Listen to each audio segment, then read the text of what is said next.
Welcome to the Trump Breaking News Network, your daily source for up-to-the-minute Trump news. Join us today and every day. Here's today's news. This is TBNN. At Trump's press conference yesterday, everybody saw the thing lurking in the background. By Emily Novak. President Trump had a press conference Friday evening, his first in nearly 3 weeks. Naturally, the members of the press were there to record the event. Although one journalist might have been more disappointed than the others.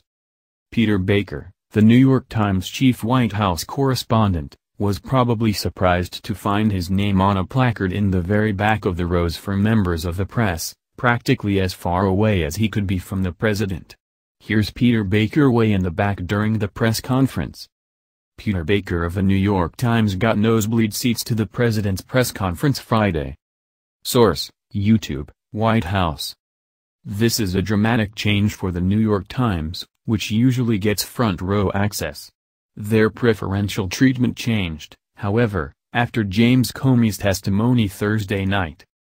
Former FBI Director James Comey claimed that a major story that the New York Times released about Russia and the Trump team was simply not true.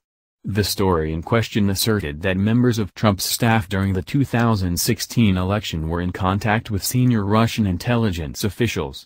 The story almost entirely drew on anonymous sources.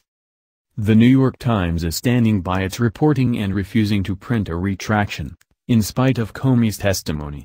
Comey said of the anonymous sources the Times used, "The people talking about classified information often don't really know what's going on, and those of us who actually know what's going on are not talking about it.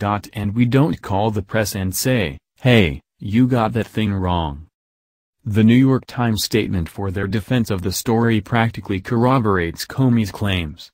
They said they were standing by the original story because neither the FBI nor Mr. Comey would comment or elaborate on what Mr. Comey believes to be incorrect. Well, I guess if they're going to take the word of some random anonymous people over the former FBI director, they can sit in the very back of the press conference. I think Donald Trump is sending a clever and strong message this way: continue to print fabricated stories, and your privileged access to the president is going to be denied. Thanks President Trump, for putting the New York Times in its place and sticking up to liberal media bias. Share this 10,000 times if you think there is way too much liberal bias in the media. That's the news. Join us here every day. Be sure to subscribe and click the bell. See you next time. This is TBNN.